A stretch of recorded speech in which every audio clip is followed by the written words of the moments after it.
The moment I laid eyes on Becky, my entire body froze. When I first met her, I wasn't afraid, but after hearing what Billy had said, a flurry of questions raced through my mind. What if he's telling the truth? Could it be that Becky was seeking an assistant to carry out her dark deeds? I could handle getting under people's skin, but I couldn't take lives. "Come with us," the girl said, her demeanor surprisingly calm compared to the others. "Where to?" I inquired. Becky chuckled and gestured for the innocent girl to step aside. "The slaughter room. Ever heard of it?" she asked. This girl was undoubtedly a psychopath. What would she do if I refused to be her Carnage? Would she end me? I hadn't been here for even a week, and I was already contemplating my own demise. "And what if I refuse?" I asked, attempting to sound brave, although my knees were trembling. "You'll come around," Becky smirked, her hand resting on my neck. She traced my collarbone and bit her lip while examining my body. "You're too beautiful to die young. Are you really willing to miss out on the prize for staying here for 3 years?" "You're fixated on me," I firmly stated. Becky chuckled and locked her gaze with mine. "So what if I am? Are you averse to it?" "I'm asexual, to be precise," I replied. Becky wrapped her arms around my neck, her head tilting slightly to get a better view of me. "I like your spirit, baby. I wonder if you'll still have it later." A gentle kiss on my cheek. "Follow us."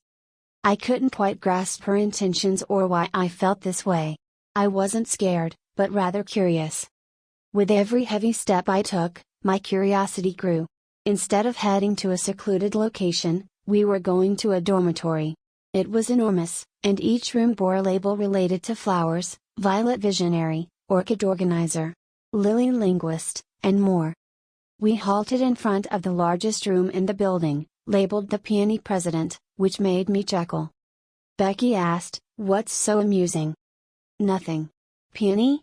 You should use the carnivorous plant as your symbol," I teased. The innocent girl came forward and playfully punched me in the stomach, causing me to stumble once again. "What's your problem?" I hissed. "Don't make fun of the president's symbol," she said, lowering her head before excusing herself. "Sorry about that. Are you hurt?" Becky inquired. "Do I look like I'm not hurt? Want me to punch you in the stomach and ask if it hurts?" I retorted angrily. "Try it." Becky stood firm, a slow smile playing on her lips. "Make me feel the pain, friend." "You won't kill me afterward, right?" I asked. Becky nodded and placed her hands behind her, grinning at me and waiting for my punch. Positioned myself and mustered every ounce of strength to hurt her. She had made me suffer on my first day, and I couldn't pass up this opportunity for revenge. I punched her in the stomach, but she didn't react. I furrowed my brows at how composed she remained, as if my punch meant nothing. "Feeling better now?" she asked. "Let's enter the room." Becky motioned for me to follow her. I glanced at the girl who gave me a glare. "Sipa," she whispered before joining Becky inside. "Sipa?" I asked to myself. Wait, did Becky have congenital insensitivity to pain with anhidrosis?